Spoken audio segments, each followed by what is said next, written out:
And we're live.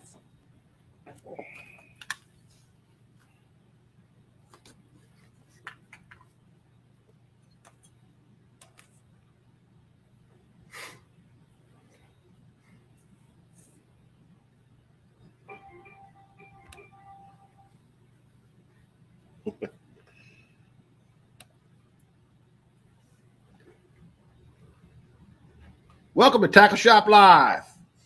On today's show, late winter fishing and the transition. All that and a lot more coming up right now.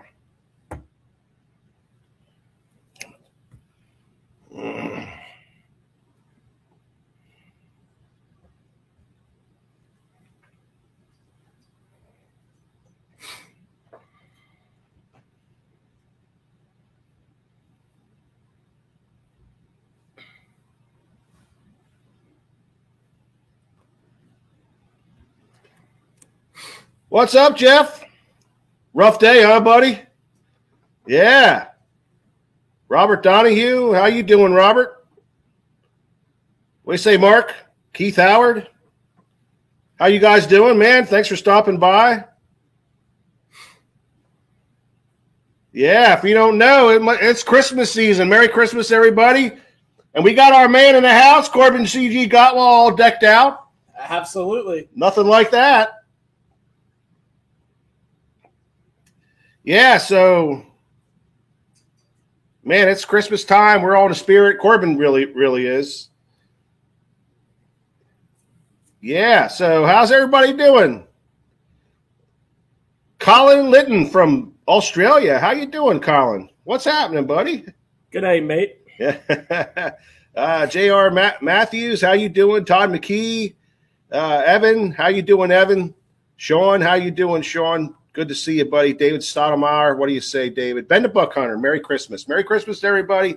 Really glad that everybody's stopping in. We got a real nice show for you, and we're going to get into that right away. But, yeah, we got Corbin. Man, love the suit, bro. Yeah, bro. I mean, it was time. It was time. I mean, everybody's asking, when we busted out the suit. I know. It's time, man. I mean, I got a Christmas party I got to go to this weekend, and I had to just see if I could, figure out how to do this again. See if you still fit into it. Got my haircut, not fit into it, Mike. Yeah, I lost some weight this year. Nah, I never would fit into my suits. It's all good, man. I mean, it ain't easy tying this fine piece of cloth that I have here as a tie. I mean, this suit's now in its fourth year. Is it? And if you look at the EBITDA side of this thing, I mean, I've had $1 million worth of laughs for the $49.99 that I spent on this.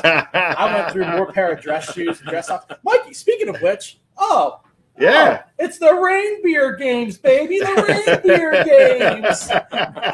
Head to toe Corbin, man. Head to toe Corbin. I mean, doesn't miss a beat. That's just busting in case out the Fozzies. That's just in case Fat Cat Newton challenge me to a high kick. I got him. Got plenty of room in them Christmas trousers there. Oh, bro. Right on, man. They're very well aerated. I mean, it's awesome. It's comfortable.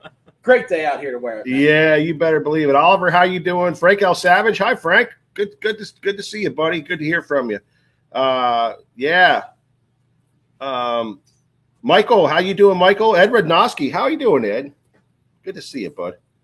Yeah, Henry Churchill. He is a real gift, Corbin Gottwald. Yeah. Yep. So anyway, we are getting ready for the holiday season. It's bustling around here at the shop, here at the tackle shop. It's been really busy. Guys coming in, getting the gifts for the Fisher person on their list, and we have lots of it in stock right now here at the store and online. You can go online. There's still time to order for you guys who live a little farther away. We got some 2-day stuff that's still available, some next day stuff that's still available. Tomorrow, if you get some of your first class stuff, possibly will get there by the Thursday, but I'd probably go with 2-day, some kind of 2-day shipping. So definitely still have time. You can call here to shop. And then our ever popular gift cards. We were selling a ton of gift cards online and here in the shop. Our gift cards are perfect for the fishermen. As you guys know, you love to get them. You love to have one of them in your pocket. The problem is it burns a hole in it. And we have to come to work right after the holidays because we get super busy from guys with gift cards and they have to spend it. You know what I mean, Corbin? I mean, I'm on a tackle ban, but the whole world's not. So get your gift cards and get your ass in here. That's all I can say. Yeah. I mean, every week that I come in here, or a couple days a week that I come in here, I cannot believe how great of a job you guys have done of getting product. The warehouse is loaded. Yeah. The shelves are loaded. Yeah. And I mean, it's impressive. I mean, there was a comment that was made today, and I mean, I don't want to foreshadow anything, but DT4 to DT20. I mean, George, Straight up. job, brother. Like, We got your DTs covered. I mean, yeah. We even got in today. Now they're still sitting in the warehouse, but we're gonna do our best to get them out of the warehouse. The new DT8. So there's a new DT8 that Rapala has premiered this year, and we've been waiting for them since May, and They rolled in. they came in today. Not all the colors, but a very large selection of colors came in, and we are getting them up in our system and going to get them processed and Yeah. and yeah. Hey, So we got you covered on the DT. Hey, Daryl. We've been trying to get Skeeter Steve on this show since he started working here. And Skeeter Steve is a little shy. A little camera shy. A little camera shy. We even thought, we'd start him drinking at about 5 and then put him on. Well, okay. I hope Skeeter Steve is watching this right now. We tried to have Skeeter Steve come out with us for cocktail hour on Saturday night, and she wasn't allowed to come out to play, was she, George? No. And we ain't even going to ask about this Saturday because the Colts are on. So, Oh, yeah. I mean, he'll be drowning his sorrows. But, I mean, I love that. Oh, we know where he's Steve, going. bro. We know where he's going. Yeah, he's going to be bunkered down Saturday with the Colts playing. Yep. Because they're on a run. They're on a run, and without him cheering them on, they may not make it. What's up there, Kevin Carpenter? How you doing? I hope you're feeling better, buddy. Troy Hartman, how you doing, Troy? Good evening to you too.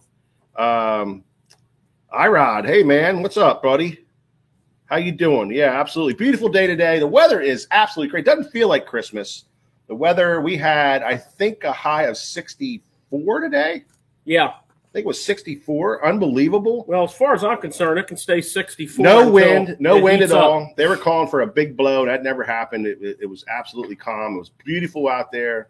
The weather's great for fishing. So this weekend, there will be some fishing. I know Corbin's going tomorrow, and if you guys still got your boats ready, I would go because it's warm. It's a warming trend, and they're going to be eating. So, Boys, I got an open seat tomorrow. Yeah, we might have to roll with that one.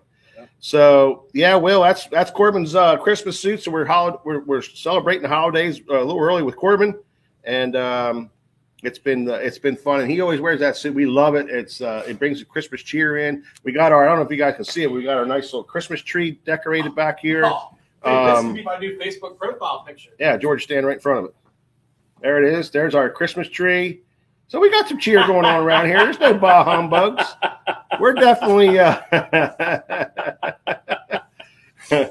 so we definitely got some Christmas on. And then Big Billy Bass is out front, and we had a snafu with the cord, so we have to come up with a new cord system. But Billy Bass is going to be flying high tomorrow. You guys can look on the Facebook page and see Big Billy Bass rolling on that one. So, absolutely. So let's get at it, man. Here we are. We're in just the dead of winter. Doesn't seem like it, but it's really coming up on the dead of winter, and really our first part of hard winter is starting right now. But we're going to start talking about late winter, and this is a great time of the year, and it's an exciting time of the year because it's late winter is when you start sniffing the spring bite. You start sniffing it's coming. It's coming, and so it's a great time of year, and we want to start talking about that a little bit because there's a lot to prepare for it. There's a lot of stuff that happens during that time, and one of the this is like the the ice is breaking up. It's kind of getting out of there. There's a little bit of ice around. Maybe the edges have a little bit of ice left over, Nick, you know what I'm saying? And, there's the water temps are still in the 30s, but it might warm up to 44, 43, 42, on the right day. But then it might cool right back off to the 30s and be in the 30s for a few more weeks or a couple more, a week or so, then warm back up. So but it's coming out. And how it's coming out in this late winter, Corbin, is the days start getting longer. You start, right now, 4:30 is depressing. I mean, 5 o'clock it's like dark. Well, the shortest day of winter is 5 days away. Yeah. The shortest day of the year is 5 days away. Yeah. So I noticed today at 4:30, I was talking with a guy and I looked out and I'm like, man, that's the sun's already like well down in the horizon, and I'm like, man, this is crazy. So all of a sudden it starts going the other way and you start seeing like 5 o'clock. It's still a little light out. 5:15, you know what I mean? You're noticing these days last a little longer. Well, now you can start getting excited. Yep. And the fish start making their moves. And that's what we want to talk about. Is that time of year, that period of time. So people call this some terminology for this time of year that we need to know about. Moving up. Moving on up. Moving up. All of a sudden, you're going to start using the terminology moving up. That's something we're going to start using. Another thing we're going to use is pre-spawning fish. Pre-spawn spots. Looking for the pre-spawn stuff. Yep. That's some more terminology that you're going to start using. We're not using that now. Right now, we're talking like, my ass is cold. My fingers are frozen. That's the kind of terminology you're using right now. But then that time of year, it's moving up. It's pre-spawn spots where these fish are going to pre-spawn, and that's kind of where you're at. These fish are moving up. They're moving down. They're moving sideways. They're coming into these points. These main river points, but yet they're still really close to deep water. That's one of the big things you want to know is that the fish are close to deep water, but they're also close to where they're going to spawn. So that deep water closest to the spawning pockets or the spawning areas, that's where you want to concentrate, and that's the time of year that we're going to be talking about here.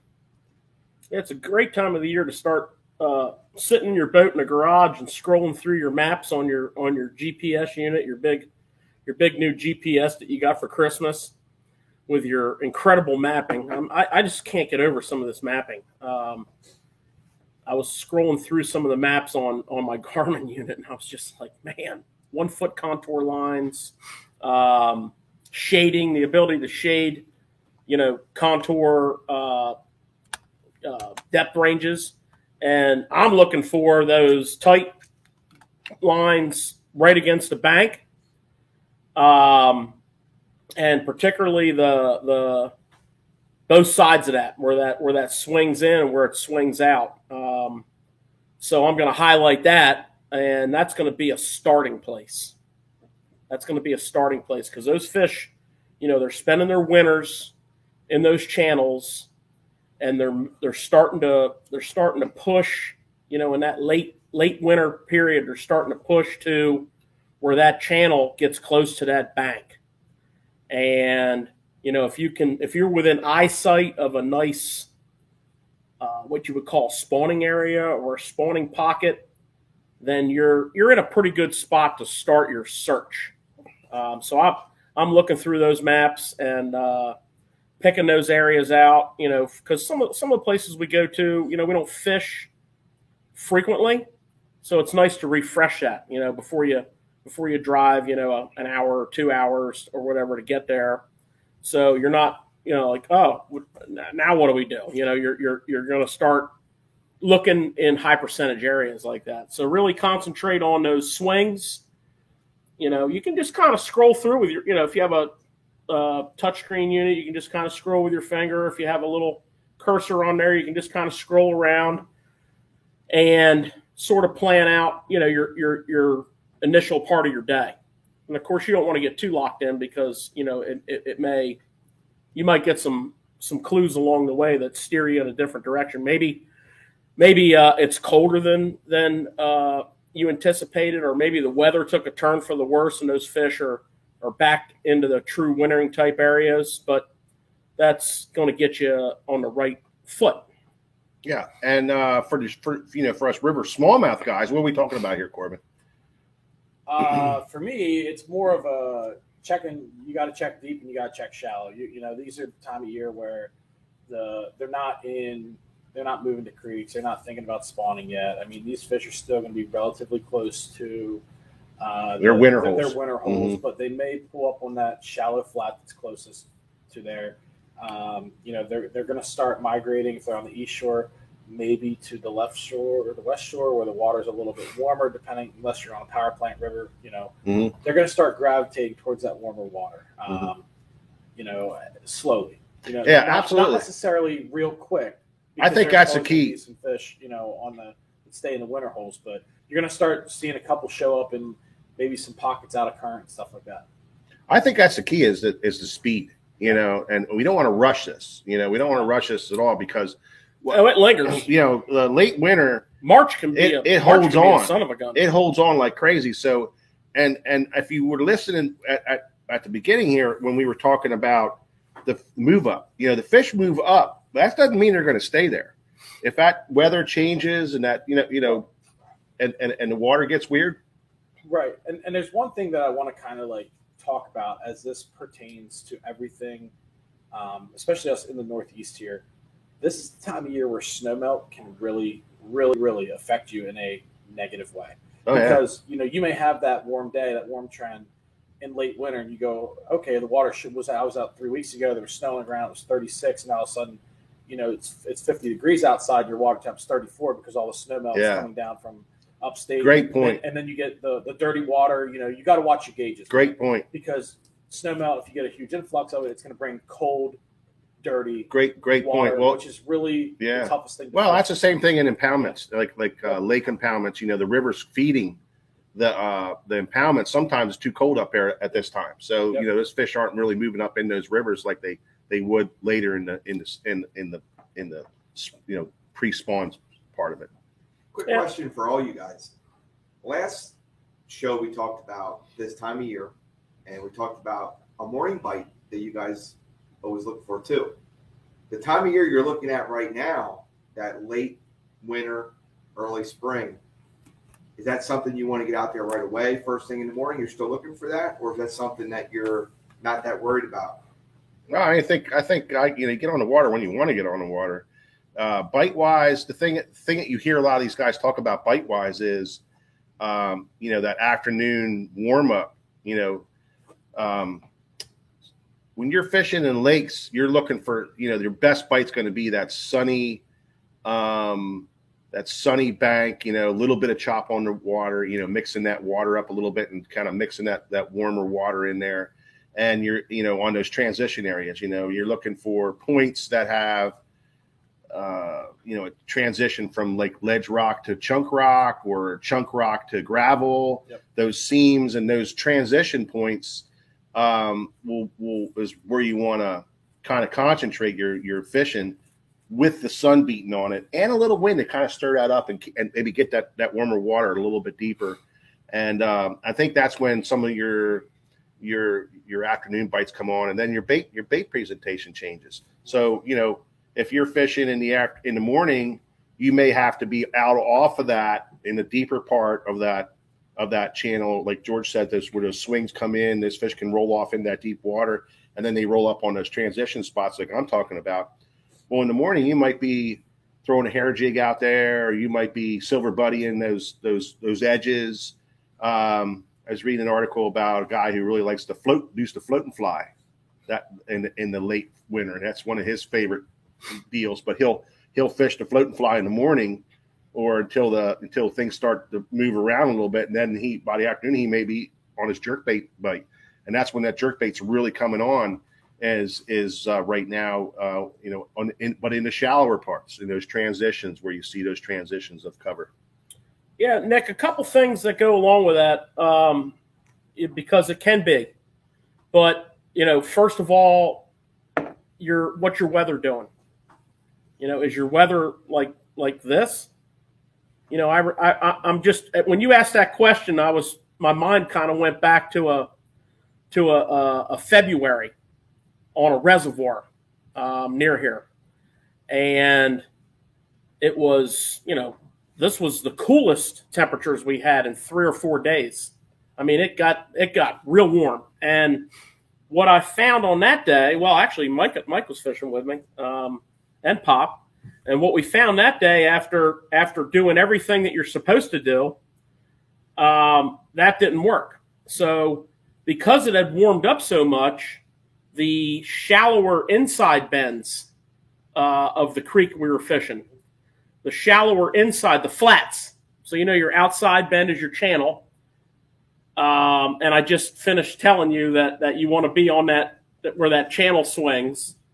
Well, that's why this particular day didn't go well for what there probably was a great morning bite, but we spent the first half of the day figuring out that the bass didn't read the book. And what we learned was the fish had warmed up unseasonably. The fish had moved to the shallower inside bends of the creek, which were more flat. But the key was the dark, muddy bottoms. So that was like a solar collector, and that everything warmed up. And they may have just been up there warming themselves up. But, that particular day, and it was February, that particular day, those fish were, more active than normal, and it was a spinnerbait, a slow rolled spinnerbait, and it was lights out. It was epic. I think to go with all the things that we've said, you really need to pay attention hard on the weather. Not that you always don't, because most fishermen are like weather freaks. And, we have these apps on our phones. I mean, the Windy app, and we have, different weather apps. I'm a big fan of the National Weather Service, and the way that they break down forecasts. So, I mean, we're all reading that and following that, but to put a little spin on your question there, sometimes you got to go off the game plan a little bit. Well, we got William Bard stopping in. How you doing, William? And Bear Minnick, how you doing, Bear? You're in the hospital, man, bro. Well, at least you can watch Tackle Shop live. I hope we're cheering you up. You'll get better in no time, I'm sure. And we hope for a speedy recovery for you, buddy. But thanks for watching. Really, really good to hear from you. Henry, how you doing? What's going on? Fred Mackey, what are you doing, Freddie? Chuck Reif, always good to have Chuck Reif in the house. Roland Barker, how you doing? Long time listener right there. And Randy Holtzman and Greg Abramowitz.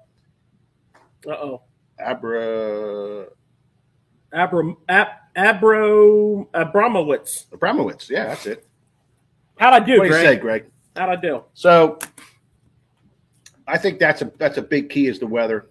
And Corbin, like you were saying, you have these weird weather patterns that you can't really plan for.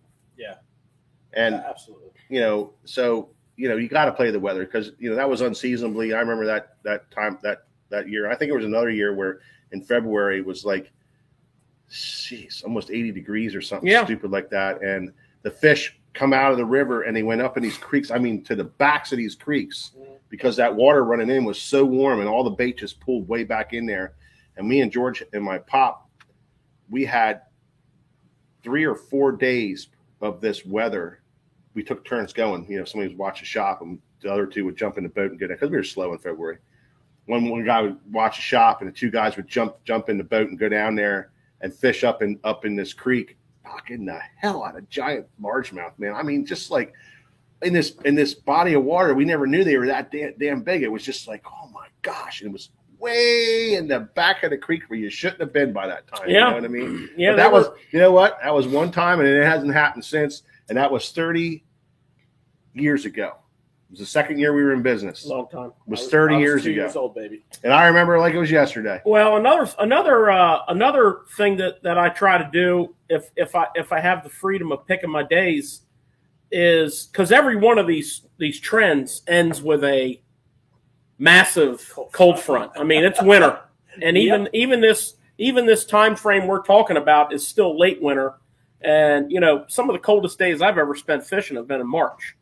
But if you can time it out so that if you can fish on that last day when the weatherman's telling you, hey, tomorrow the high is going to be 32.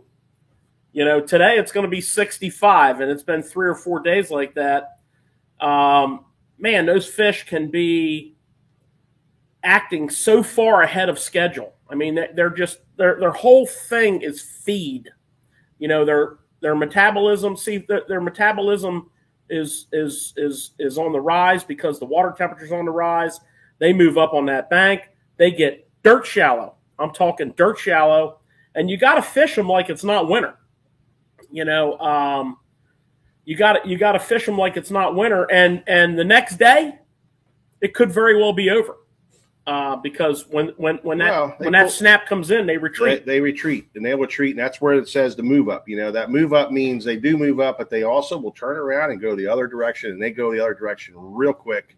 And it's not a problem if you just understand the movements of the fish and know these areas of stuff. Yeah. Go ahead, Chris. Well, and it all comes down to the foliage, man. Like, if the bait leaves, the fish are going to follow the bait. Sure. If the crawfish aren't out yet, they're going to follow the bait. And the big thing that we haven't really spent any time talking about in this period of time is electronics are so important, not just for the mapping, but I mean, between if you have live skip, if you have 360, if you have side imaging, I mean, use it. This is a time of year you use it. And, you could spend and get tied up in, hours of fishing what I'm going to call dead water. Fishless water. Fishless water. Yeah. So, I mean, if you have, I guess the best thing I can say is you can't build a house, right, without the proper tools. And if you have the tools, this is the time you use them. Yeah. I mean, to your point. It's a big deal. I mean, like for me, this is the time of year where I'm still checking winter areas. And I'll roll in there and I'll start there. And you know why I'm going to start there?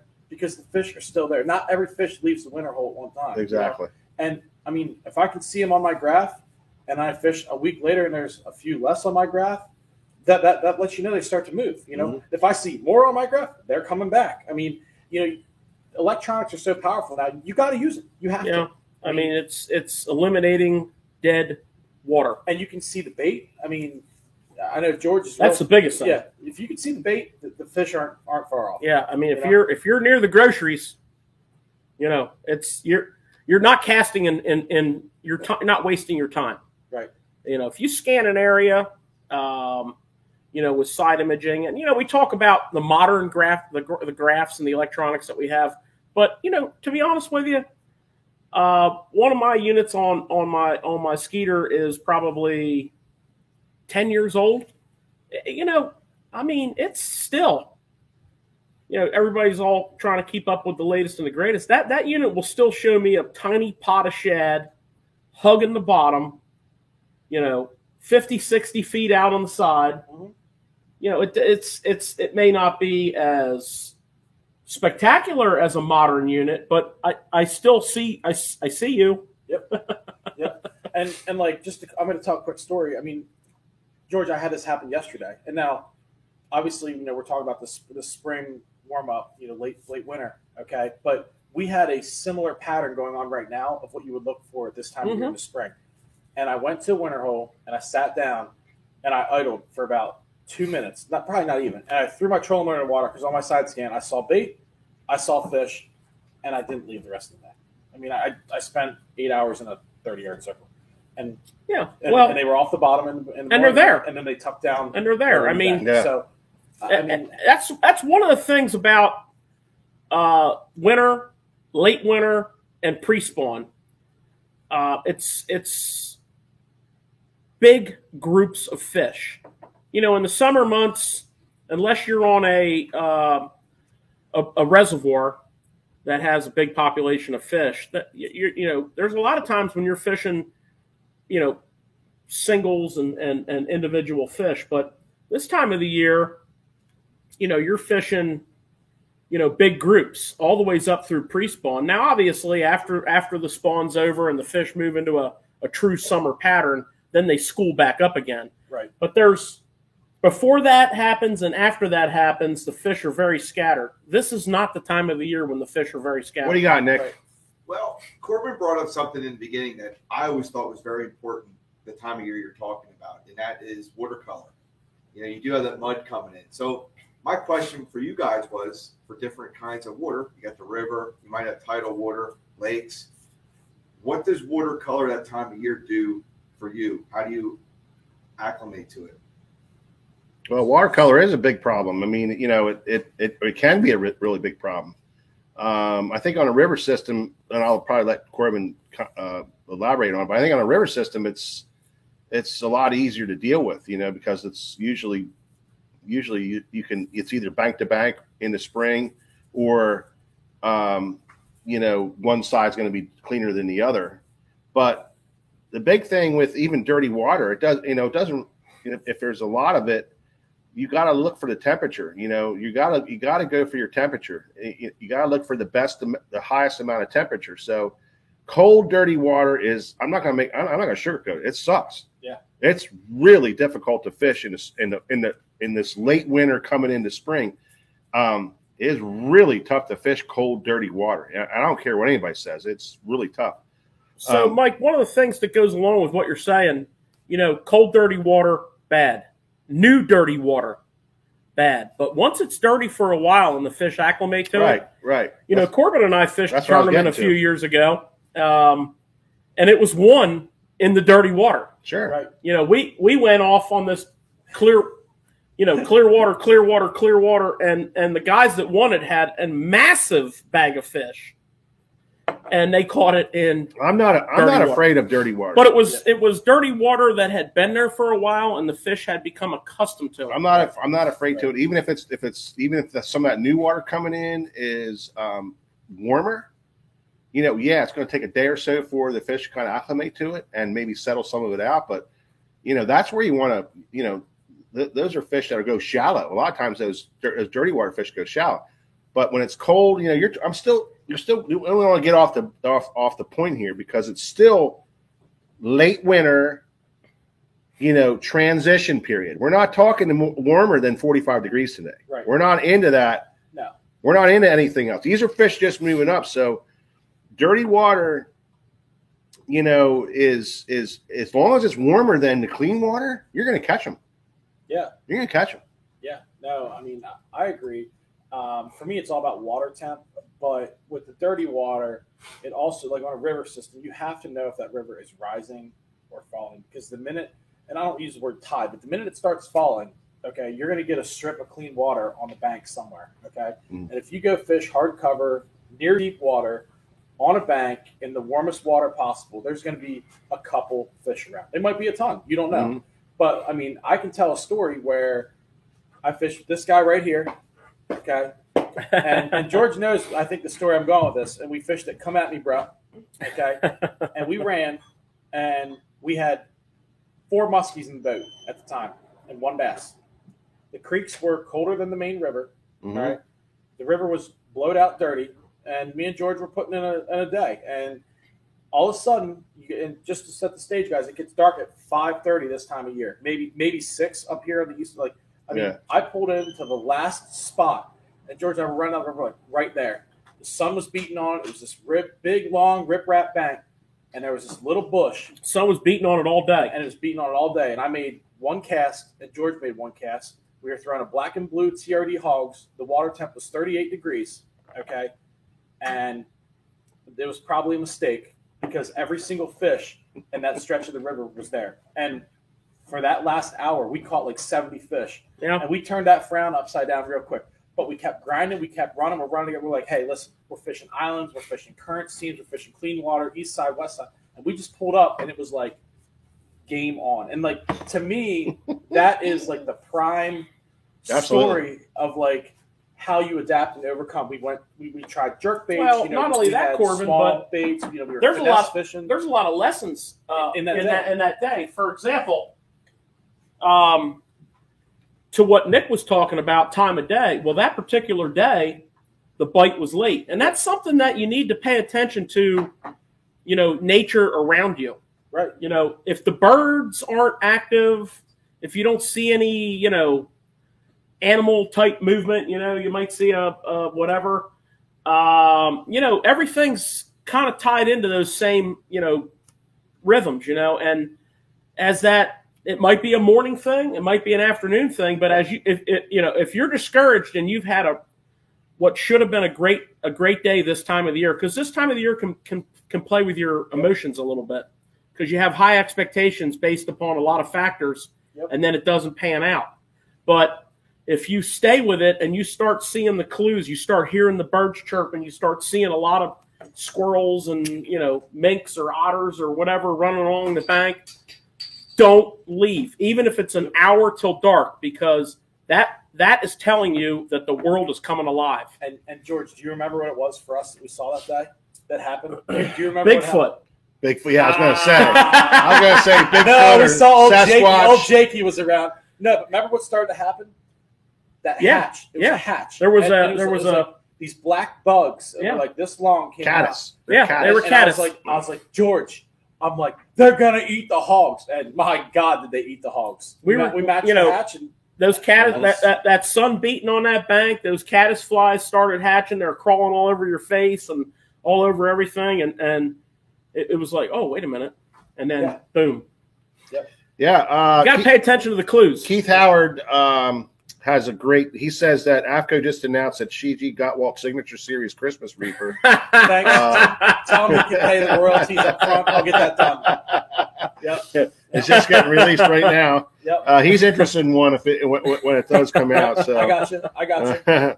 Comes in 3 different colors. So we really that's really cool. The Christmas Reaper. Dude, I love it. I'm in. New Jersey Jig Bass, how you doing, buddy? Priscilla and Davey, how you doing? Glad to have you guys over from YouTube. For everybody just tuning in, I know everybody's in and out, but for guys just tuning in, this is Tackle Shop Live. My name is Mike Acord. This is my brother George. I go by Christmas. That is Christmas. CG Gottwalt down here and behind the camera, and you hear talking is cameraman Nick, and we are Tackle Shop Live crew, and also we have these shows every Thursday night at 7:00, so you guys can tune in like clockwork every Thursday night at 7 p.m. Yeah, for those of you just tuning in, we're talking late winter. Even towards the very, very early stages of pre-spawn. So we've advanced the calendar a little bit here. And we're talking a lot of theory. We're talking a lot of like location. We're talking, rivers. We're talking lakes, reservoirs, tidal waters. Yeah. Stories. We're talking stories. We're telling some stories, and we're going to start talking about some techniques and some baits that you need to key on. So for those of you that just tuned in, don't tune out. Yeah. You're going to catch a lot more fish. Johnny Kopp, how are you, buddy? Ask some questions out there, guys. Yeah. Yeah, you guys can ask questions, and we'll try to answer them as best we can.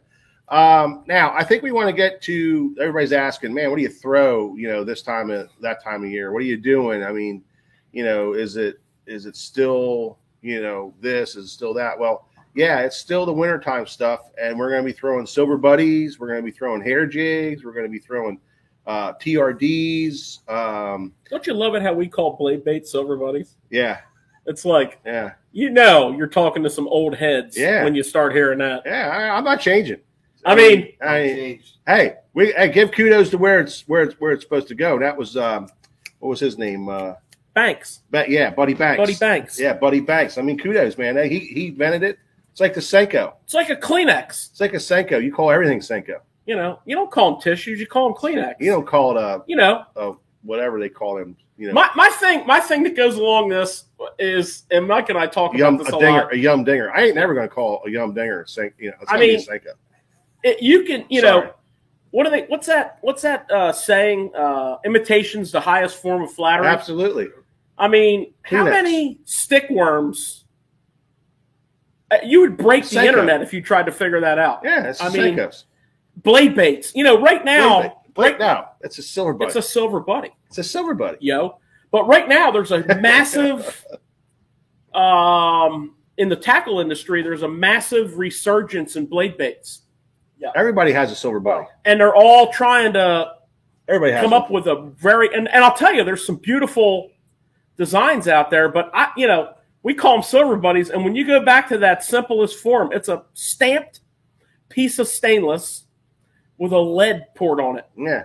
And they still make it a point to package them with these, Yeah, then poor nasty buggers hooks. have to chrome plate. And they don't even send snaps anymore. They got a chrome plate. Well, I'll tell you why. Because they got a chrome plate the steel to stamp it, and the freaking chrome plating is going out the window. At like about 10 years ago, the price of silver buddies like doubled overnight, and it was the chroming of the metal. It was like this giant jump, like 30% in 1 year, 40%. Well, lead too. Well, but the big thing was stamping those stupid I only blanks. throw tungsten. I mean, come on. Well, But, it's you know, interesting. Yeah, so that is interesting. I mean, that's just the way it is. I So, mean- Mike, you brought up people want to know what you guys are going to throw. But Yeah. I want to put you each on the spot real quick. Yeah. I know you're I'm going to dressed talk for about a this, lot of hold on. different baits, but it's first thing in the morning or it's 8 o'clock in the morning or whenever you decide to get out. What is the first thing you're going to have tied on? Yeah, I know. That's it's Subjective. it's really hard. So I would rather go like this. I'd rather go and say I'm going to throw.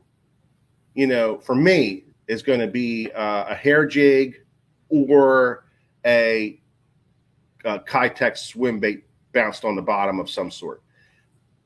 Is what I'm going to do. But on my rod, my other rod, I want to have a suspended jerkbait, and I'm going to have a deep lip and a shallow lip, and I want to have them things on the ready because if I get there and I'm like, man, it's now 39 degrees, they'll eat a jerkbait. All good. And if I see them on my graph high in the water column, they're going to eat a jerkbait. That's what you're picking up. So then I'm going to pick that up. So I got to play it kind of weird there because if it's on the wrong warming trend or if it's on a cool down trend, then I probably going to pick something that bounce off the bottom. If it's on a warming trend, then I'm probably and it's cold in the morning, but it's been warm the last couple of days. They're going to be a high in the water column. If I see that in my graph, that jerkbait's coming out, because I am a jerkbait junkie. He is. I friggin' love it. He is. Well, Nick, I'm kind of along the theory of Mike there, but I have a different way of defining it. So I run a Skeeter, and they put a spot in there to hold 25 rods. I knew this. Now, I knew this. as far as I'm concerned, Someone was going to say it. that wasn't a mistake. So I actually have to use the other rod locker too, but I have that side full. And, in the winter, this season and this time frame we're talking about, I'm using a lot of those rods, but if I get this kind of a trend, which you get that a little more frequently then, I'm cranking. I'm cranking for a couple of reasons. Cranking. I'm cranking for a couple of reasons. So let me take a couple minutes of time here. So if I have this trend, 3-4 days of this great weather, which I'm going to get a little more frequently towards the latter parts of winter. Now, my cold snaps are going to be harsh, but if I can time it out, a lot of these fish go shallower than you might believe. Recall the story we told about the mud flats. Recall the story we told about the back of the creek. I'm a tidal water guy. I catch a ton of wintertime fish in 2 to 4 feet of water, okay, on the right conditions. But, the crankbait is kind of, and I'm only going to really talk cranks, but because I don't want to take all night. But the crankbait, there's a crankbait style, okay, and I have some here to illustrate it, but I'm sticking with your traditional flat style baits. And by flat style bait, I know you all know what I'm talking about, but it's, if you look at it from the top angle, it's thin profile, flat sided, a lot of shallow circuit board style lips. You know, this is a Megabass Sonic Side, which is a perfect example of what I'm talking about. Here's a chick magnet. You can see side profile. You can see the top profile. You know, very flat-sided bait. Of course, we've talked about Shad Raps. Oh my. We've talked about, you know, the Fritz side forever and a day, and the little 5, okay? When they're up shallow, that little 5 is not to be forgotten. Mike's a Shad Rap guy. Well, the nice thing about a Shad Rap is, you know, when they're even in the morning, if you see them up off the bottom, George will throw a Shad Rap or that, you know, especially this one here, you know, when they're suspended out and over top of 20 foot of water, you know, they're still only 10 feet, 12 feet down. Then you can, these types of baits can get a little deeper. Yeah. So the Shad Rap, you know, and we we talked 8s and 9s in those. We talked, I like the 7. Yeah. I like the 7. And we talked a little bit in our last show. You know, the very important thing on the Shad Rap is size up the front hook and get your pack of suspend dots and put about 2 or 3 dots under the chin. Okay, so in the last show, for those of you who weren't here or missed it, the balance point on a crankbait or jerkbait is between the lip and the front hook hanger. That's the pivot point. You want to put your weight right underneath in the center there. And on the Shad Rap, you're going to be looking at like 2 to 3 dots and taking that hook, that front hook, and sizing it up one size. You need that because this bait needs weight. My favorite one, which is very, very under the radar, overlooked to the max, is the X-Rap Shad. So X-Rap is a type of bait that Rapala makes. They have a whole family of X-Rap, everything. Everything's X-Rap. So X-Rap is a... X-Crap. X-Crap. Did you hear that? I picked it up. X-Rap is a... what are you throwing today? I'm throwing the X-Crap. it's a encased body in a plastic. These suspend. These are perfect cold water baits. I don't even carry this bait in my boat the rest of the year. But and when he does, it's money. I mean, he whacks them on it, and there's always people around to see it. How about you, Corbin? Another old school flat-sided bait that is overlooked and is deadly is the Bomber Flat A. Okay, this is another deadly old school. It's not all fancy, and there's a couple more. One of the newer baits on the market that I really fell in love with is the Evergreen Flat Force. Okay, it's a silent bait, very nice. And there's a few more. You know, I have the OG Slim. OG. Here's two that don't make the cut for flat sides, but behave like them. The Chubble, the Jackal Chubble 80, and the Megabass Z1. These are actually not flat-sided baits. They're a little more rounded-sided, but they're very tight wobbling. And that's a key thing in cold water. You don't want a big, wide, rolling, you know, All I got to say is, bait. I think Ben the Buck Hunter, you need to have a chick magnet Dude. and carry it around for you to be. I'm I think that's right what you here. need, bro. I'm right here. No, I'm Now- talking to Ben. No, I'm talking about I'm right here. Chick magnet. Christmas to me. My. You should be. Ben, this will be a good luck So, star for you. Now, listen, another thing, I Corbin, got a question I got to ask you, George, because there's one. and I want to get back to these still. Well, I was going to ask. Yep. 'Cause there's like a big bait that I feel you're missing, and I'm kind of curious why it's not in there.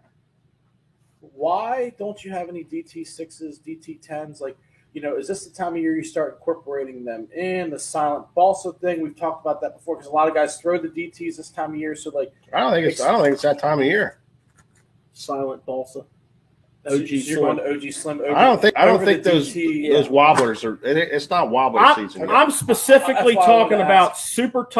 super tight wobbles in this cold water. One of the keys that I've learned in this when this crankbait plays, It's a narrow window when this crankbait plays. You have to have the perfect conditions, and when the conditions Yeah. are perfect, It's got to be you above can ask 40. old Christmas It's present. got to be over above here. 40 though.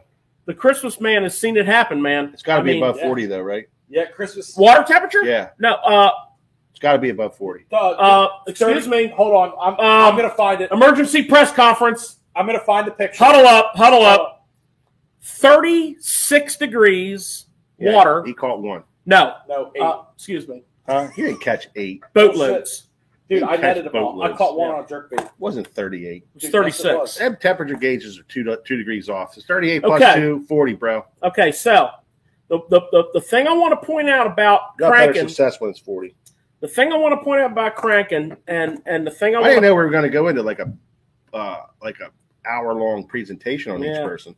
no, I could have went back and grabbed a bunch of stuff too. no, no, we're good. We're good. Go ahead. I just wanted to point out to you, in cold water, the fish's mouths are very hard. So you need to make sure your hooks are very sharp. So you're either going to touch them up or you're going to replace them. I also like a lighter wire hook, and a lot of times when I upgrade to the G Finesse series from Gamakatsu, which is a light wire, but don't let it fool you. It's very, very strong hook. It's a Yeah. very, very strong wire. It also has a coating on it that makes it very. It's almost like a Teflon, and a sharp hook is very, Good very penetration. important. Good penetration. Well, it is. and Now, it's sticky. and some of your baits, like your spro baits. Well, these bites are weird because they're not even like bites. They're just kind of like all of a sudden your rod just gets heavy. It's Well, not even a bite. Yeah, and a lot of your baits have primo hooks on them. Yeah. Your spro baits have Gamakatsus. Mhm. Your A lot of them do anymore. Mega Bass come with a primo hook. Your Jackal baits come Yeah. with. But if you look at an old school bomber, Yeah, you got to change that. they might as well sell this without hooks. Yeah, you got to change this. Yeah. But- But Mike, quick question on those hooks. A lot of guys, they're really good hooks you have there, but a lot of guys are going to your triple grip hooks. That time of year, does it matter? Round bend, triple grip. You need to have a sharp hook. Yeah, It's there got to be really super sharp. that you can debate hook styles. Yeah. I mean, I think between the three of us, we probably fished every shape of treble hook there is, and I know I don't have a specific go-to. I'm more of a sort of a round bend, sprout bend style guy. Although I have no problem with a triple grip. I don't style either. hook. I like triple. None grips. whatsoever. But And some crankbaits come through with them now. like if you look at the spro baits, they're coming through with the standard round bend Gamakatsu. That's a great hook. If you look at the Aaron Martin Finesse series from G Finesse, this is what they call a sprout bend. This is an old school bend, but it's extremely effective. So for you, it's more just the wire. It's the Thin wire, Super sharp. extra super sticky. It has to be sticky because I'm telling you, these baits. First of all, Their mouths are hard. this is what George is talking about. Is doesn't always happen like at this time of the year. It's the key days. It is. when you break this out, and those fish are so freaking cold. You catch them and they're white. You know what I'm saying. You got to remember, these are white fish. These are fish that haven't been up for very long. No. These are That's- super white fish, And that's a good point. and they don't bite. They just if something comes past them, they roll on it, and that roll. And I've seen it happen. I've seen fish roll on a bait, and you didn't even feel it, but you set the hook because you saw them roll on it. Right. That's the bite. It's. I'm telling you, you can't even feel it. It just gets heavy. It feels like weight. a leaf. It feels like It's got to be a perfect timing thing. It is. That's why when I put the crankbait up here, I'm not telling you I'm going to crank all winter long. I'm talking about a specific. I know that. That's what I'm trying pointing out. Oh 'cause, yeah, you know, absolutely. This is a big segment here, It's not on mine. and I'm saying it's a very small window, but the window can be awesome. And George is going to show me one day where we caught him at 38 degrees on his phone because he was, I lied. 37.3. I lied. It's 37.3. yeah. Well, Another quick question. This is for George because George, you brought this up in the last whatever. show when you were throwing that Shad Rap. You were saying about 8-pound test. Are you still doing that with what you got in front of you, or The Shad Rap 8 Everything else 10. This is still mega finesse. And fluorocarbon. Mega finesse right now. This is fluorocarbon, mega finesse. Still wintertime fishing, basically. And a but true crankbait rod. But the fish are definitely moving. They're on the move. Corbin, tell us about this river stuff. What's going on this time of year? What are you throwing, bro? Well, for me, this is going to be crazy. If you thought George was crazy, this is going to be nuts. For me, it is. It's going to be crazy. I'm just telling you right now. I'm going to like kind of break it down in like 87 different ways here. Not really, but like for me, there's so many options that you can get. You can get spun off into going and chasing, fish over here or fish over here. The main thing that I'm going to start with is, for the majority of the time, guys, there's not the amount of pressure on these fish. Okay, so you can't fish bent rod patterns. You can't go say, oh, they're on the bank. Like, you might have to go find your own fish, which is where people may struggle this time of year. But where I'm trying to go with this is there's still those fish that are deep. And I'm going to look at watercolor. I'm going to look at temperature. Is it cold in the morning? Because, like, I have a theory that cold front equals lateral lures. Okay, if it's a warming trend, it's wide open. But if it's like 27 in the morning or 30 in the morning, I'm going to start with a spinning rod. I mean, I may long line a jerkbait off the back of the boat, but like, no matter where I'm fishing at this time of year, in my head, I always feel that that doesn't surprise me at all. Deeper water fish are not as affected as much as the shallow ones. So does that mean that you're not going to go and catch a fish in a foot of water at 7:30 in the morning on your first cast?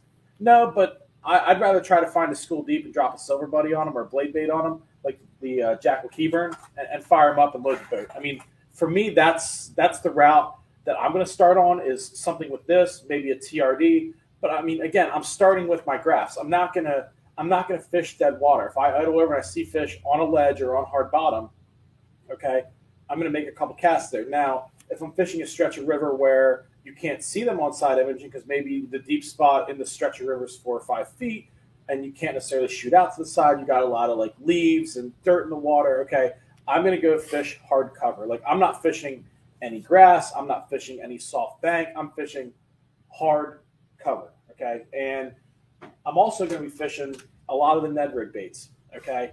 If I'm throwing a jerk bait, first off, the jerk baits are going to be the tightest wobbling ones.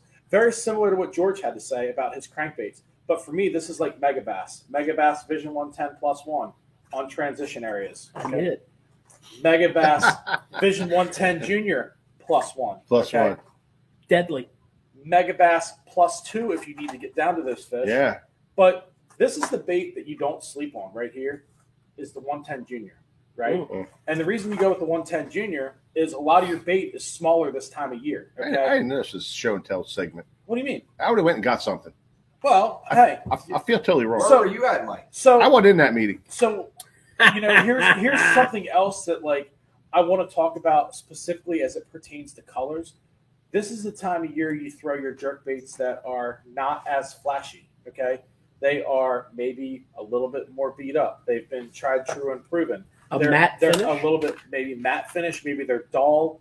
If I get to the point that water gets in the 40s and I feel like I can catch them on a Lucky Craft pointer, I'm going to reach for my duller chartreuse shad, not the bright one out of the box. What about Pearl Wagasaki? I don't know anything about that color. Oh, oops. I plead the fifth on that one. I don't know anything about that one. Corbin, and before you go to your next baits, I see you're getting ready. What kind of retrieve are you doing here? So for which bait? For like the Jackal Keyburn, I'm going to make a long cast, but not too long. Okay, I'm going to make I throw it on braid to fluorocarbon leader, and I'm just going to lift it and drop it. Okay, and like yesterday, I caught fish on this bait, and they all ate it on the fall. Okay, and you got to be able to get the hook penetration on the fall. So I'm going to use like a 7-1 spinning rod, a medium, because you're not throwing a bait that far. And you can throw this with 10-pound braid from here to Kentucky. Well, they usually surprise you.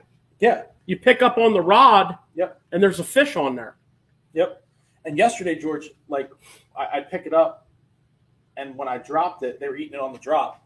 And it was just like the drop back, drop back. There's a social media pic. Like, I don't know if we actually posted it or not yet, but there's one where it was like just wedged in its mouth, and it just ate it on slack line. Yeah. And I literally picked up. I tied a silver buddy on her. It was Jack Keyburn. and 3 casts I caught 3 fish. I'm like, well, this is the deal. Now, We prefer to call them silver buddies. oh, I don't because they don't send snaps. So I mean, I'm all about the Jack Keyburn anyways. I love it. Because this has a tighter wobble. And when I fished them side by side, they wanted that bait with a tighter wobble. We still call them on silver buddies. It's got a circuit board Right. body. I love it. I think Brian Moffat is either stalking you or he wants to be married to you or something, because he said the first thing he's going to talk about is the spinning rod. Yeah, I mean, And Brian, you nailed it, and you and Corbin should get married. yeah. Or Brian text me we can go fishing tomorrow. Just saying. But anyways, so when you're doing that, again, your bait's small, it's grouped up, you can see bait on your screen. Okay, you're going to match the hatch. All right. Why am I going with the Vision 110? Because I can dangle it down. You have to get down to the bottom or close to the bottom usually, especially at this time of year because these fish aren't real high in the water column, generally speaking, because that's where they're going to be. They're going to be closer to the bottom. So, as far as jerkbait retrieve, I'm going to throw it as far as I can. I'm going to twitch it. I'm going to dead stick it. Okay. 610, Zodius, X Pride, whatever. But 610 to me is important. Long cast, 10-pound fluorocarbon, and, you're good. So on your TRD baits, because you could literally make a career out of winter fishing on a TRD style bait. You could literally, and I don't care where you fish. I don't care. I noticed that you have the Ned football head. Yep. I'm going to talk about that. Now from a dragging the bottom, we always call it painting rocks. What's your feeling about the football style head versus, say, the original? I don't even know what you call that shape of. The regular head is just like the OG aspirin or something. No, it's not aspirin head. Yeah, what would you call that? That's it's a Ned head. It's the shroom. It's the shroom. Yeah, but I mean that's shape. It's not even a shroom though. It's just like a cylinder of lead. Yeah. It's not even like a real shroom. So whereas that football head we've been experimenting with, what's your feel on that, Corbin? So for me, I really yesterday I fished this combo. I used a different color, but this is what I fished yesterday, and it was literally the deal. What is it? I caught him on the football head, Ned. Yeah. And what is that? The TRD bugs. Oh, the bugs. Yeah, Okay. yeah. TRD bugs. So what people don't understand at this time of year is if there's any crayfish left, their claws are going to be pointed like this. So you have a crayfish body, right, which is usually like this, and the claws like this. So you have like a, it looks exactly like this right here. Okay, so the reason why I'm throwing it on a football head is you can crawl it over rocks slowly, and with Elastec, it's almost like a stand-up football jig. Okay, so I know you guys. A lot of people use Smalley Beavers. They use Stingray grubs. Same similar type. Yeah, exactly. I guess same similar type shape, but the TRD bug stands up. So what I noticed with the football, Corbin, to what you're saying is when you and I first started playing with this thing, it's just like fishing a football jig. Yeah. You tension it up and it pivots. Yep. Whereas other Ned heads just kind of stand that way. You can't really, right? Right. And when we can use the word rock, but I'm not talking about like a rock as a structure. I'm talking about it as a verb, like it's rocking. So you can actually let it rock, and it goes like this, up and over, and it stands up. And a lot of your bites come almost when you're dead sticking it, much like that jerkbait. And I like the hook in that thing too. And it's got a little bit thicker hook, okay, than your regular shrooms. Not much, but not as thick as the TT head or anything like that. Yeah, but for me, like if you notice some of the baits that I have out here, I've got the TRD tubes, I have the TRD ticklers, I have the TRD hogs, and I have the TRD bugs. You can throw a regular TRD, but I like something different on the end this time of year, just because sometimes if you have dirty water and when that bait gets down there, okay, and it's kind of quivering, we use the term quiver. They can see it. You got more action coming on out of the same bait. I like that. Regular. I like that a lot because the TRD hog, for example, that thing almost exclusively shines in cold water. Correct. I mean, it's a cold water bait machine. Deadly. And I mean, I don't want to I'm going to talk about Z-Man, but I also want to tell another quick story. Okay, because this happened yesterday. Honest to God, we're talking about duller, washed out colors, right? But one thing that nobody has mentioned so far is scent. This is like get your smelly jelly on time of year. Okay, you're going to be putting some kind of Smelly scent on these jelly. baits. So yesterday I'm fishing, and everybody knows Love me some smelly I'm a jelly. tackle junkie, and I had my clients out, and I was like, well, let's just try these. And I gave them the Little General with the Max scent, like that Max scent Ned. Yeah. And they started eating that like at the end of the day when things got a little slow. it like fired them up and ate it again. Now, whether it was the scent, whether it was the dull color, whether it was a combination, whatever it was, it got bit. In addition to after we'd already caught a bunch of fish on bugs, TRDs, etc. So like, don't overlook the scent. We tried a bunch of different Ned style baits yesterday, and they ate that Max scent Little General really well. Well, I'm a big believer in the in some kind of scent on there. This time Cold here. water. In cold water for Yeah. sure. Corbin, I got to give it to him. He's the one that schooled me on it, and he definitely turned me on. I was just the anti-scent guy for a lot of years, and Takes too much time. it's just takes out too many cash, I mean, you got to put the scent on. And but I tell you, we have 2 or 3 colors going. Well, we do. Shut up, stupid. We're moving on. We do carry We're that. moving on. We do carry that smelly jelly in the boat for cold water, don't we? Well, and what's funny is about this, the number one thing that we did not talk about. Yeah, shut up, stupid. Oh, you mean Both the of scent you. we can't talk about? Well, I mean, They keep The tube. smelly jelly But crawling like, knees? but like, what's funny is like we're not talking about dragging a tube for smallmouth this time of year. Even though you can, the tube can play. Oh yeah, But this 2.5 is the time of incher. year where those stand-up baits tend to work Oh, a little yeah. bit better. Well, No the doubt. TRD tubes is also exceptional cold water bait, but I agree 100% with what you said. And that football head It's badass. is starting to take over a spot in my jig head box. Let me. Hey George, real quick, that football head, what sizes does that come in on there? 8, 16th and quarter. Yeah, 1/8, 3/16 and quarter. So it's a little more traditional weights than like 1/10, 1/6, Yeah. 1/5. So, and it's got a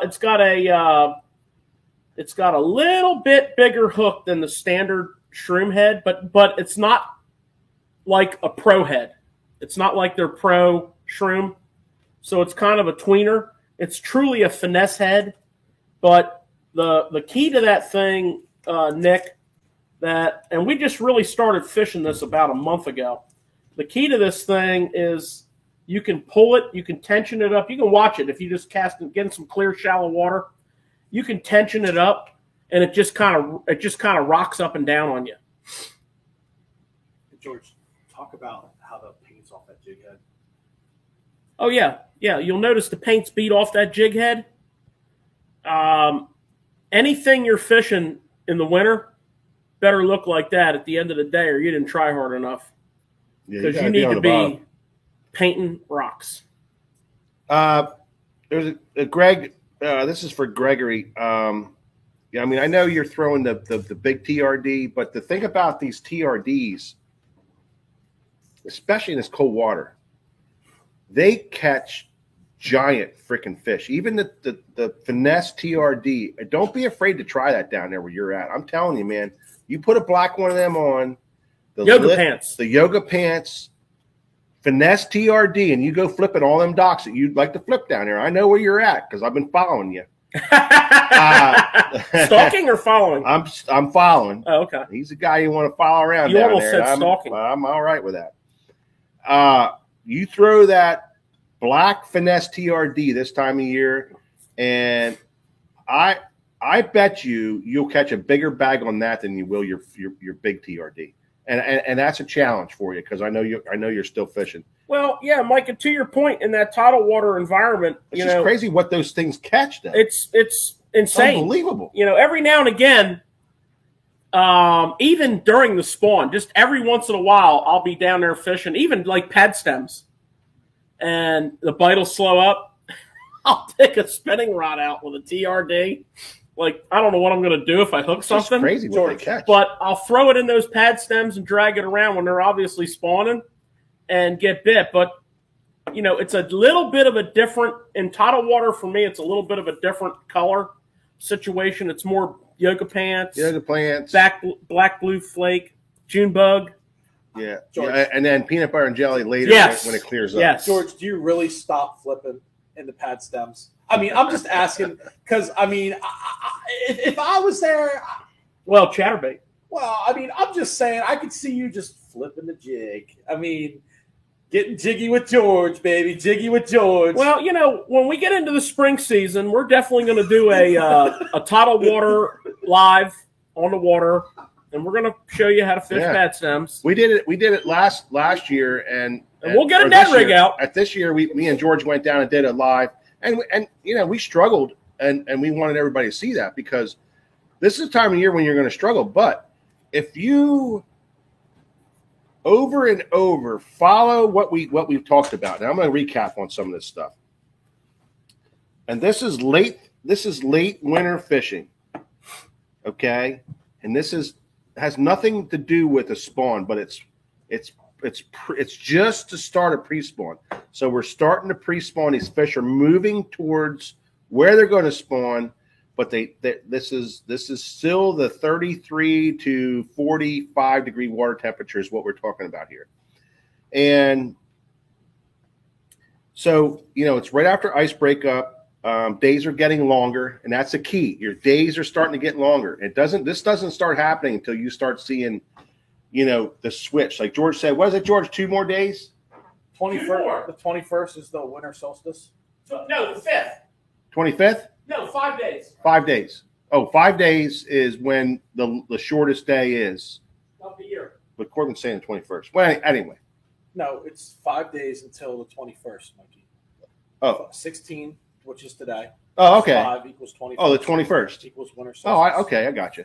Yeah, winter solstice. I thought he said Meaning, I thought he said Get December your vitamin 25th. D on, Bobby. Yeah. So that's when it every day starts to get longer and longer and longer. So when you start seeing those longer days, you start seeing a half an hour, you're noticing, man, it's a half an hour and it's still light out, That's what we're talking about here. Okay. Secondly, fish are starting to move from the winter spots to the transitioning spots, but close to the spawning areas, and they're going to move back just as quick as they moved up. So you got to be careful of that. The weather changes, the fish are moving up, they're moving back. That's a big key. Weather plays a big giant role in this. You're going to have cold fronts come through still like it is right now. You're going to have warming trends. You're going to have cold fronts. Play your weather. Follow the fish with the weather. That's going to be a big key for you. Temperature. Follow the temperature. Play the temperature game. This is when temperature is big. When it warms up a little bit, they're going to move up. That's one of our words that we talked about. Moving up. That's based on temperature, and then pulling back when it cools off. The other thing is pre-spawn. This is a pre-spawn time. This is the early pre-spawn time. That's another thing you want to pay attention to.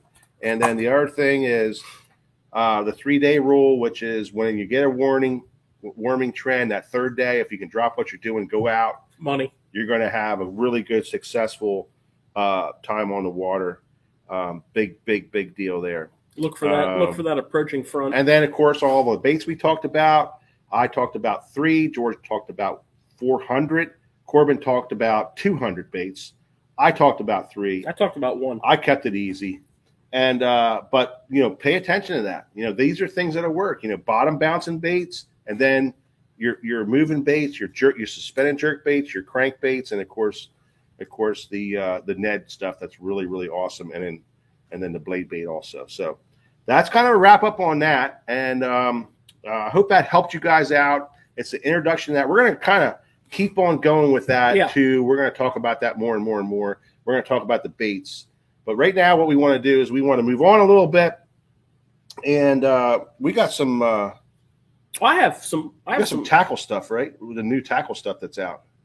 Review. Well, so what, right? Yeah. Yeah, right. Absolutely. This is new tackle segment.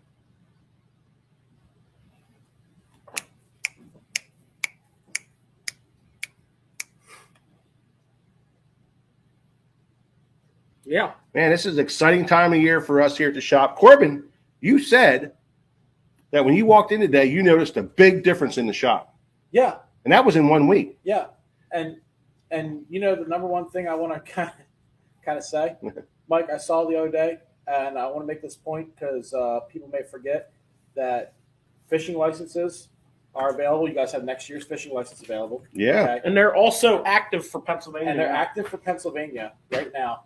But guess what? I saw that Pennsylvania is bringing back the button for another year. So you can get your big old button for 2021, Mikey. Right? We're right here. Similar to this. Right here it is. As your fishing license for Christmas. No, you can't. What do you mean? No, you can't. What? They're mine. That's my collection. I mean, bro, like, I mean, shout out to Pennsylvania for the button for my collection. for my collection. That is my collection. No, I saved every one of them. I got every year since they started making them up there on that shelf. So You do. Yeah, I just Yeah. wanted to say that because a lot of times if people are looking for like one extra gift or something like that, whether it's a kid, whether it's yeah, a wife No, or really. a husband, like people forget. And the worst thing for me is even as a guy where people don't have a license and they get it the morning of, and it's like, just get your license. Yeah. A lot of people forget. You can come in here, get some of the things we're going to talk about, get your license for next year, and then you don't have to worry about it. I don't recommend the button. the big And I'm going to tell you why. the big thing. I don't think you should give the Pennsylvania Fish Commission 1 extra red cent of money because they have demonstrated nothing but failure and anti-sportsman-like behavior for the last 7 to 10 years. Hey, George, how do you really feel? I'm not happy. Now, to backstory here in 1 minute, Mike and I have been involved with the Fish Commission by their invite on numerous topics. They have failed miserably on all of them. So that's enough about giving the Fish Commission extra money. And I don't think we're never going to be invited back. Don't hire me as your boss. They're never going to invite us back. Don't hire me as your boss. I'll tag them on this. I would. Video. I would. They need it. They need it. Sorry, guys. I mean, I had to remind everybody to get their new fishing licenses for Christmas. Oh, I grabbed the wrong ones. But I mean, I know that you guys have got a tractor trailer load of product in, and Yeah. well, and it's not just new product; it's No. current product. I mean, I walked in today, and I mean, I was in here last Saturday, and you guys have literally, I'm going to guess, 5 to 7 more NRX pluses than you had last week. So, like, and that's a high end rod that you guys have We got a ordered. boatload. So you guys got are a getting boatload a ton of of those, things. yep. Zodius is showing back, like you're getting some things in stock. Well, I mean, the shop is really looking good. We have a great giant pile of new stuff here. We brought everything back up to speed. We were able to stock up real well. We're spending a ton of money for the future. Yeah. So not only are we buying tackle for now, but we're taking and we're spending a ton of money so that we have it when everybody's going to run out of it again. Right. Hey, Mike, Just so you know. the store looks great. Yeah. All kinds of product. Customers are happy. Everybody's Yeah. happy. Let's give an applause right now to George. No. Yeah. No doubt. No doubt. George, don't take out the Christmas tree. Okay, Nick. Yeah, no doubt about it. I mean, this tackle thing is really super tough, and I think you guys like to know about this stuff. It's been a really challenging 2 years, and the manufacturers weren't ready for this. They weren't ready for what was going to go on. They weren't ready for the process. All these people, the new people that got into fishing, which was a massive amount of people. But we're always in tackle. We had it all the time because we worked our butts off and we did what we had to do for it. And we did a lot of stuff. And George really, really stepped up and he really kept the stuff coming in. And now we're just like, now I'm telling them to stop buying stuff because it's like getting too much. So, Nick, what I got here anyway. is I got some rods. Okay, so Corbin referenced NRX Plus. I think there's somewhere in the neighborhood of like 16 to 20 models of NRX Plus that they make. We're at like 80% to not. We're at about 90% of all the models they make in stock. With multiples to back them up. So we're very happy with that because that's been a really high-end, high-demand rod. But something that caught our eye at the ICAST show this year was a new crankbait series of rods from Lew's. Yeah, Mike wasn't there. Something that caught my eye. Yeah. And I picked them up. I saw him for the first time the other day, George, and what did I say? Boom. I was like, what the hell is this? Yeah, it's not a traditional It's not. It's crankbait great. rod. I freaking love it. This is kind of like a crankbait rod that reminds you of like more almost a moderate fast taper. It's not really a true crankbait. So if you don't like a real bendy crankbait rod, and we talked about that, Nick, when we talked about cranking grass and the importance of a heavier duty rod for trapping on grass. And along that lines, if that's the kind of feel of a rod that you like, right? So this is called their XD crankbait series. This is awesome. And you've got a full wind grip. Yeah, that's that real good tacky stuff. Yep, it's a wind grip. Beautiful. And it's not, it's full grip because you're two-handed casting on these big baits, okay? Yeah. And the beauty of it is, Nick. Plus, it says cranking on it, which is really neat. If you're looking for a 10XD rod, which is something we get asked for a lot, because that's a specialty rod. A 10XD weighs 2 ounces. Boom. Well, you go over to the rack and you buy the one that says 10XD on it. Okay? It's not that hard to do. Mm-hmm. If you're looking for like a 6XD, 8XD rod, you buy the one that says 8XD on it. If you're looking for like a 5XD, 6XD rod, you buy the one that says 6XD on it. 5XD, 3XD, I think you get my point. So these are a graphite rod. Didn't we say some of them can jump over a little bit? Oh, that's what I'm saying. You noticed the way I said that. Yeah. If you're looking for a 5XD, 6XD rod, buy the 6XD. Or the 5XD. Well, if you're looking for like a Series 5, 5XD rod, 3XD, Series 5, right. 4S. Yeah. But even this 5XD will throw a 6XD. Absolutely. Yeah. And a 6XD will throw a 5XD. A 5XD, right. Vice versa. And that really But- doesn't get any better for. No, Well, I think what Mike and I are saying is, these things buy are the rod freaking- for the biggest bait you intend to throw. Exactly. If you're an offshore cranker and you're going to throw a 10XD, a 10XD is 2 ounces. Now, I would buy the 10XD rod, but For then the I would throw an 8XD on that. No all day problem. long. All day long. All day long. Yeah. No doubt about it. And $139.99. Whoa. I'm not talking about Yeah. super high Did end. you pick one of them up, Gordon? I did. You can ask George. They're freaking stupid, man. Saturday when I came in here, I walked around and I went right to them and I'm like, George, Sweet. is this what you're talking about? Yeah. He goes, They're stupid. We literally just put them out. I'm like, everybody knows I'm a Shimano Loomis guy. I'm like, these are impressive rods. They are You know? impressive. They're And graphite I said- crankbait rods. And They what's are funny is impressive. when George and I went fishing after ICAST, this was one of those things that he was super excited about. Yeah. Because Takes the it guesswork makes out. sense. It makes freaking sense. Takes the guesswork out. You know? Well- you got that right. You're always looking to solve a problem. Yeah. And for Takes the guesswork all of us out. anglers, we got to be honest with ourselves. We always ask, what rod for these crankbaits? Yeah. Right. And to make it that simple, Well, yeah. So to your point, Nick, every company that we carry, and there's quite a few of them in here, make a rod that does this. Right. But you got to kind of read the tea leaves. I'm looking at Shimano Corrado rods right here. They have that rod, but you got to kind of and they're beautiful. They're wonderful. To all you people out there that are fishing the Shimano Corrado rods, they got you covered. Yeah. But you don't walk over to the rack and pick up one that says 10XD on it. Right. You can talk to your pro shop guys, and they're going to steer you in that direction. Another company that we sell a lot of rods from, iRod. He has rods for all this stuff, but they're not labeled up like this. Yeah, right. So these guys, now listen, Strike King and Lew's are the same company, do outdoors. I was going to say. So it's kind of a no-brainer. And somebody on their staff said, Yeah. we sell a lot of 10XDs. Yeah. Can we have a rod that says 10XD? Yeah. So the NRX Plus thing is big. This Lose rod thing is big. We are now fully stocked with Victories, including the up to the extra heavy swim bait rods. Wow.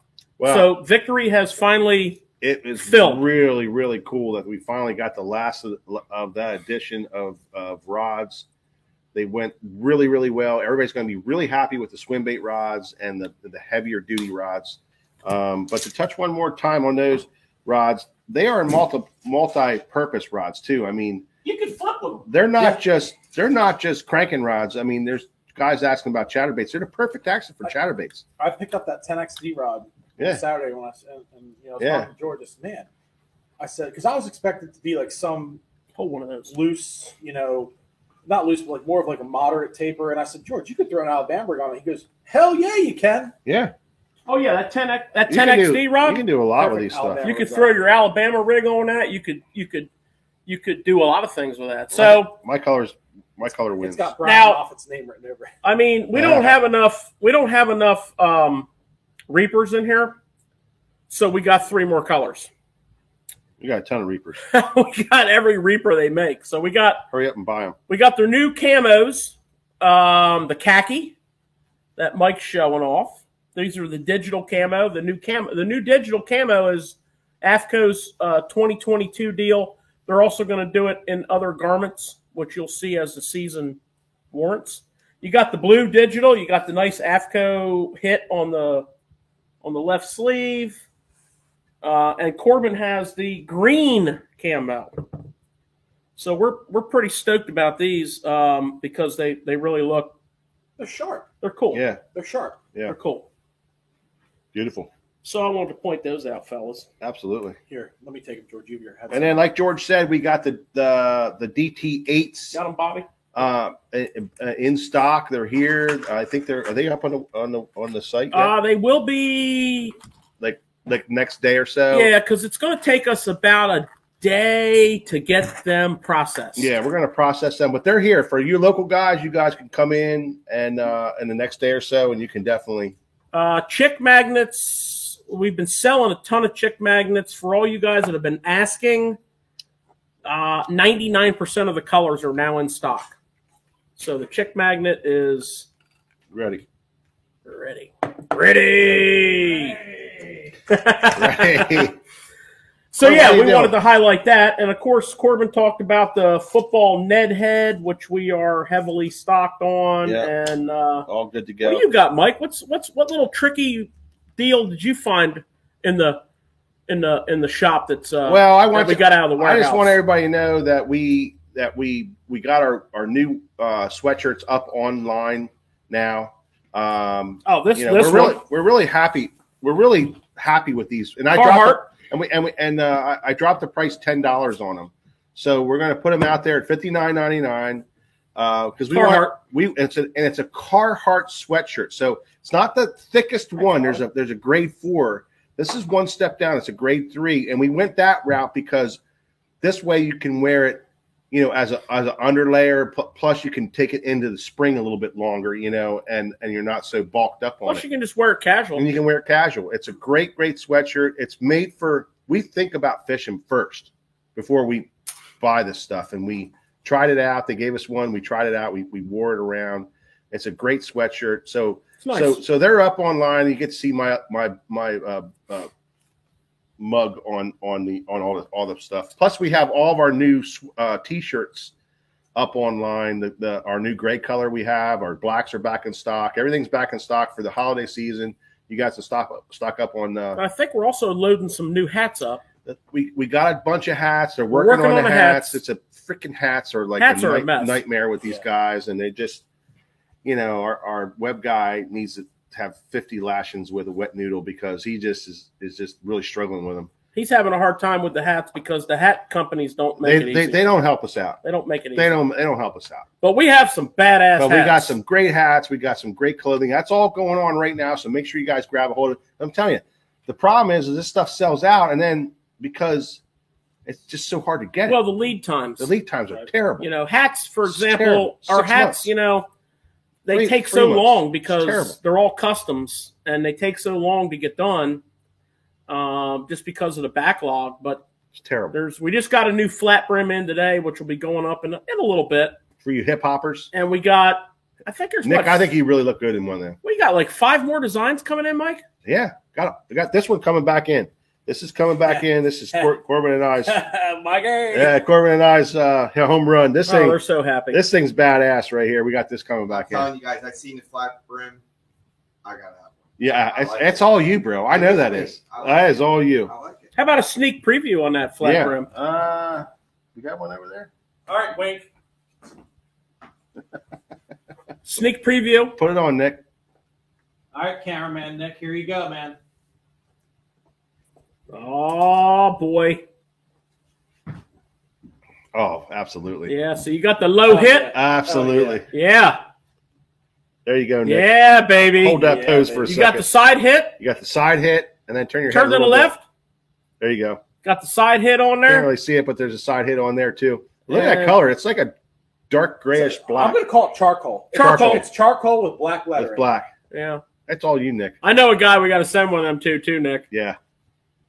GDP. GDP. Yeah, he needs to have one of them. We can send it to Hawaii. That's his style. Yeah. It is.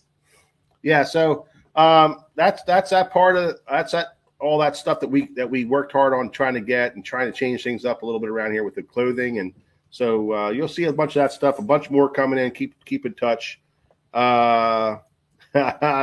Hey, Skeeter Steve's on here. Skeeter Steve. Oh. Now, Skeeter Steve, you had people on here That want you on that live, want you bro. on live. Yeah. And we ain't talking about in the comments section. Yeah, and not just in the comments section. On You know, camera. you got to be on camera, sitting up here, dropping knowledge bombs. You got to bring some game. You got to bring some game. We might have. I don't wanna called hear you it. out earlier in the show, Skeeter Steve, about not being able to come out, but we'll make up for it. I don't think you can pull that suit off, Steve. I wrote. What, Steve? No, he can't pull. Oh, suit yeah. off. No, Oh, yeah. no. He's pretty dapper. I know he is, but Yeah. he's dapper in a different way. I mean, Yeah. listen. He could rock that suit. Well, I think it was the Hey, Mike, greatest thing ever. I got a sidebar for you. Huh. I got a history lesson here. So, the state of Maryland is doing all kinds of, work. They're constantly working on their waterways. I mean, they have a team of biologists that are constantly improving, everything. And they've been studying the short-nosed sturgeon. Oh, Okay, now I was fishing in a tournament on the Nanticoke River way back in the day, and what fascinated me was a short-nosed sturgeon. These things will every now and again just jump out of the they water. breach. Yeah, they just kind of like It's called a they're breach. just driving along. Yeah, They're just riding up the river, kind of cruising the loop, and they're like, "Fuck it, I'm going airborne," and they'll just frickin' crank one, they right? do. They So. Send it, Bobby. Send So- it, Bobby. Skeeter Sturgeon. this tournament I was fishing, this guy from New York was running up the Marshy Hope River, and this big sturgeon jumped out of the water, Huge. hit his pole seat, broke in half. No, it ripped it out of the front deck. Yeah, of the it boat. broke the fish and the pole seat out of the boat. Broke this guy's collarbone. Well, I it mean, went back. It hit the windshield, ripped the graph off because this is part of the story, man. It's Yeah, unbelievable. yeah. Hit the graph off, hit the guy in the chest, It was like NASCAR. and broke all kinds of ribs. It was like NASCAR, bro. And the fish is like dead. I mean, it was unbelievable. Well- it was like a 60-pounder. And they brought all kinds of DNR people out, and so ever since then, I've been following this short-nosed sturgeon thing. Yeah. That tournament was in the mid-'90s. Hell yeah, I idle around that body of water from now on. So that was 1993. Can you imagine hitting that in the jet boat? That was 1993. Yeah. This particular sturgeon that I'm going to tell you about was tagged Yeah, in 1995 on the Hudson River. yeah. This is funny. This is crazy. 1995, Who can we say this is like? 25.6 inches Who never leaves? and 15 years old. Yeah, In 1995. Well, they just recaptured this sturgeon yeah. in the same location because these things are very homebodies, and it was migrating to its spawning grounds. They Insane. just recaptured it. Yeah, 1995 to today, Yeah, that's 26 years. 26 years. And So where'd they now catch this him? Where'd they catch sturgeon- him? Well, they don't tell the locations because they're very I sensitive. know, but what the location they caught him was the same Same spot spot that where they tagged caught him 15 years where ago. they tagged him. Same spot. That's what's weird about this Same story. spot. Right. I mean, that's crazy. Now, this fish is now 34.6 inches. What's he weigh? They didn't weigh him. Now he's 40-plus years old. So he Okay. only grew like 9 inches in 26 years. It's like a tree, bro. I mean, I thought you were going to say he's 67 inches. Whoa, and whoa, whoa, whoa, whoa, whoa, whoa. 485 pounds. Short noses don't get that big.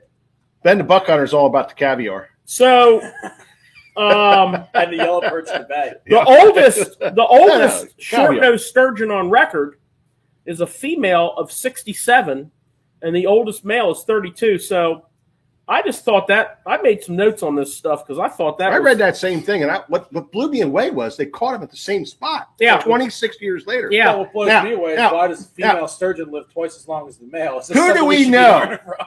Who do we know that's like? That person that's a person who you can see him there, and then you go away and live your life, and you come back, and that son of a bitch will be right in the same area. Yeah, We know people like that. we do. The truck driver. He ain't going anywhere. Ready. He ain't going anywhere. Now, You know what I'm saying? That's what these guys are. so They're like, the moral of the story I don't is, travel. It's okay I to don't live travel. like a sturgeon. It's okay. Okay, Nothing wrong with it. it's okay to live like a sturgeon because, I mean, you're gonna live long and prosper. It's like Klingon, I don't know. you know. Hold on. Yes, Apple. Yeah. Oh, you want the sturgeon emoji to come out? George patented that. Not the hermit crab. Okay. All right. Yeah. So, Right on, man. Live like a sturgeon. yeah, I wanted to bring that sturgeon story to light, because it's pretty cool. That is a cool story. I mean, that is Pretty really some really neat stuff. Yeah. And there's a bunch of other stuff that we should research, George, on that smallmouth. We should talk about and really research the spots on the smallmouth and why Well- they come and go, and have a show on that kind of stuff. Talking about tags, way back in this same time frame, the mid '90s, Mike and I had a customer that Yeah. brought a smallmouth tag to us Yeah. from a smallmouth that he caught in the. I don't care where you're from in the world. You heard of 3 Mile Island? This fish was caught in the vicinity of 3 Mile Island. Mm-hmm. One of my pets. So Yeah. obviously pre-internet, and Yeah. this guy needed some help. I mean, he probably still can't. He use didn't know the what to do internet. with it. So he's like, "Can you help me get information on this?" Yeah. So, Mike took the thing, wrote a little letter, mailed it to the Fish Commission, which that's a 50-50 shot. And I was waiting for the knife on that one. the one good thing about our Fish Commission is we have a phenomenal biologist division. We do. The fish commissioners don't listen to them, but these people are doing good work. They So are. they get back and they said, "Oh, thank you for your inquiry. This fish was tagged last April." So this was maybe a year? Yeah. 76 miles away Yeah. It was cool. up the Juniata River. Yeah. So this fish came down the Juniata River Yeah. and then down the Susquehanna River, 76 miles. Now, there's some possibilities there. Perhaps this fish was caught in a tournament, And, Up the and Juniata. brought it down so far. and perhaps they weighed in at like the confluence of the mouth of the Juniata and Yeah. or perhaps they weighed in down by Harrisburg. Yeah. At like City Island, because back in the day, these guys would run, 30, 40 miles. Or perhaps the fish is just highly educated and realizes it's easier to swim downriver than upriver. Or he just moved that far. So that I found that pretty interesting. The sturgeon, there's the Maryland Bass Federation working with the Maryland DNR, another outstanding source for, sportsmen. They really work hard. They did a great study on tag tidal water largemouth that you guys should Google up and read. So anyways, sidebar on that. Thanks for indulging me. Yeah, no, I think that stuff is great, and the the spots on the smallmouth we'll talk about sometime and what that's all. And the largemouth. And the largemouth. We've kind of researched some of that already, but I'd like to research some more about that. But there's a lot of really cool stories that you hear that we'll bring to light. And I think often. we should have a name for our informational segment. Yeah. We should have like a cool name. Please suggest some names for our informational segment, fireside chat, or something of that nature, fireside chat. Informational moment with the Tackle Shop Live boys or whatever. But we're going to continue to bring you. Oh my God! We're going to continue to bring phenomenal. Some data, different stuff. Well, I'd like to to you. talk about this phenomenal data. Now, Mike, you brought this up the other day about a bag of smallmouth. Yeah. A particular bag of smallmouth. You know what? I wanted to talk about that tonight, and thank you. Talking about phenomenal numbers. Oh, they were some big uns. They were some big uns. What that way, Mike? 39 point something. 6. I don't have it written down, but I wanted got it right here. I wanted to write all the 5 of them down because there was only one under 7 pounds. Yes, high 6s. And it was a high 6, and the rest of them were 7.4 to almost 8. Yeah. In this limit. It was a 5-fish limit. And he caught more fish, but that was his best 5. Yeah. And it was in Utah. Dude, I've told you about Utah. Bro. I told you about Utah. I got a connection. And that's the thing. We got a connection, and we're still not going to Utah. What is up with that? Well, we just didn't leave yet. We got those tickets that are burning a hole in my pocket. Guys, is this a lake or is this a river or what? These are it's a lake. These are mountain reservoirs. Nick. Hard as hell to fish. This lake fluctuates as much as 100 feet. It's crazy per year. Now, awesome. That's not the same lake. Yeah. Absolutely. Well, there's 2 lakes out there they're catching these type of fish, and this lake will fluctuate. I don't want to go to that one. I want to go to the other one. Yeah. And here's a major question for you guys. Brandon Polnick, get the guest house ready because we're coming. We coming to your city. We're coming to see you, Brody. With fish like this in this impoundment, why have we not heard about it till now? And why aren't you're not going to hear about it? Here? You're not going to hear about it. There's a good one. Tom Mills, Susquehanna Fishing Tackle. Did you know? Segment. I saw Tom Mills yesterday. Did you know? Oh, Millsy's awesome. Mills is awesome. That's it, Tom. We want to have Millsy on because contest is over. You know why I want to have Millsy on? Because he's the man. Well, he's awesome, and he would talk about great fishing stuff, and we should pick his brain because he's an awesome fisherman. But also, he's a rep, and it would be cool to kind of pick his brain on the rep business and what it's like to be a tackle rep. Everybody wants to be a tackle rep. Yep. Plus, he has a Black Widow spider on the side of his boat. Yeah, he has plus some a cool Garage shit. Mahal we've heard about. Oh, he has a Garage Mahal. He's got a Black Widow. He built spider that out on the of side of his toothpicks. I mean, Tom Mills. Paul Batters. Yeah, is that Paul. the one we saw? 36.9. That's what it was. 36.9. No, this other guy was 39. It was not Michigan. This other guy was 39. It was 39, bro. That's not it. That's not it, Paul. So how do you have a 39-pound limit? And I'm just asking without an 8-pounder. Add them up. 7. High 7s. High 7s. Now if you have one under 7. $6.99 on that. I did. 8 times 5 is 40. So you need if you have one under 7. Yeah, but he had 7 8s, 7s. Yeah, you're 2/10 away. Well, it wasn't 40. It was 39. Right. 39 something. Yeah. The tenths add up. You're already a pound away if you have a 6. It was a 6.99, like a 6.98 or something like that. And they're 2/10. All right, and then you probably should have wrote this down. He had to have one over 8. That's all I'm saying. You probably should have wrote this. He didn't have an 8. Now he didn't have an 8. This particular lake in Utah, two that were almost like that. They've had 2 or 3 over 9 so far. They're looking for the 10-pounder. Yeah, they say it's there. Yeah, they say it's there, and they're going to catch it. Paul, we may have migrated some stories together here, but it was not. It was formed a super story. It was not Michigan. It was a multiple. There was one from Utah and one from Michigan, and so we're going to call it. Yeah, Paul, the one you want to go to. Paul, the one you want to go to is the Utah one. They catch friggin' giants. There's 3 over 9 in the last 2 years. Friggin' giants. That's where we're going. All right. And that lake, come along. That's the 100-foot fluctuation lake. All right, let's put a bow on this, Mike. We kind of got. Well, I don't know. We're kind of wandering and flailing our arms around and flopping around on the ground like we're beach Tom Mills whales. will play the guitar for us too. So we're definitely. Hey, Millsy, you're definitely one of our guests. We're going to have you come on. All right, Mike Barr, Paul, thank you. Henry Churchill, thank you guys. Merry Christmas to I everybody. got 2 words for Tom Mills. Punk and roll. Punk and roll. Oh, Oh, Millsy, you were called out, man. Millsy. You can't go 15 years in a row and then skip one. Sorry, bro. I love all the gifts we get from everybody, but yours is special, Millsy. Bring it. Priscilla, thank you so much. Of course. Thanks, everybody. Thanks, everybody. Yeah. Antonio, go, Gomez. Thanks. Hey, go. You are our brother, buddy. Ben Buckhunter, thanks for all the comments tonight. Joseph Cascarino. I try all the hard ones. Cascarino. I try all the hard ones. Cascarino. So anyway, thank you guys. Merry Christmas to you all. Me and George will be back next week on Thursday, and Yes. and we're going to do a show on the history of Susquehanna fishing tackle and the history of the tackle business.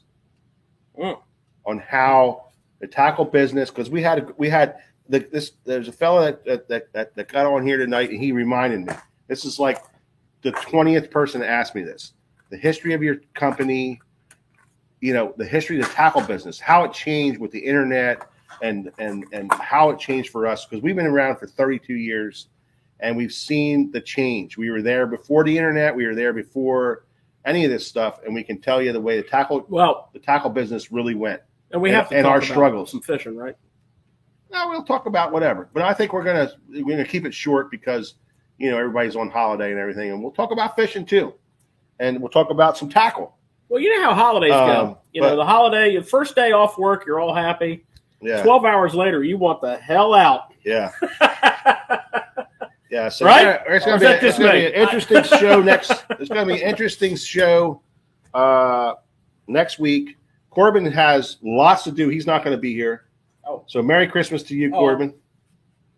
I got a hall pass. I was planning on making the journey, but you got a lot going on. Bro, I know you do. you don't even know. I know you do.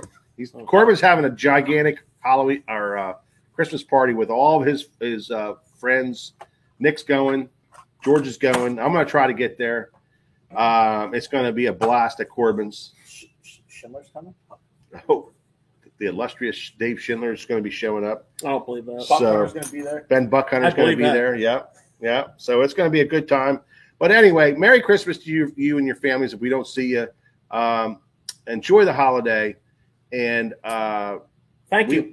Thank you, and thank you so much for stopping in at Tackle Shop Live as always, and we'll see you next time. Block that out.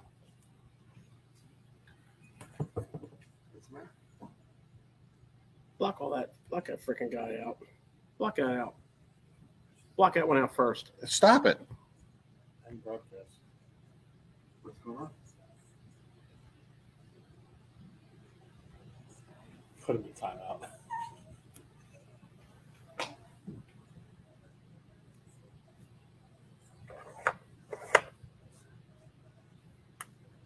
White supremacist.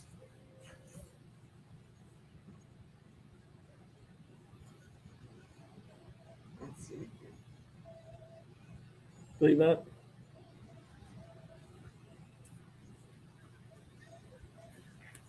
We got Corbin. Mike, Caitlin said no music. Caitlin said no music. What do you mean? Right now? I don't know what that means. She couldn't hear it. Oh, she couldn't hear it. Yeah. Hey, George, you should check this out. Dude, He's all. there's no music playing. You can't hear us now. The mics are off. Music's not playing for some reason. Just end the broadcast.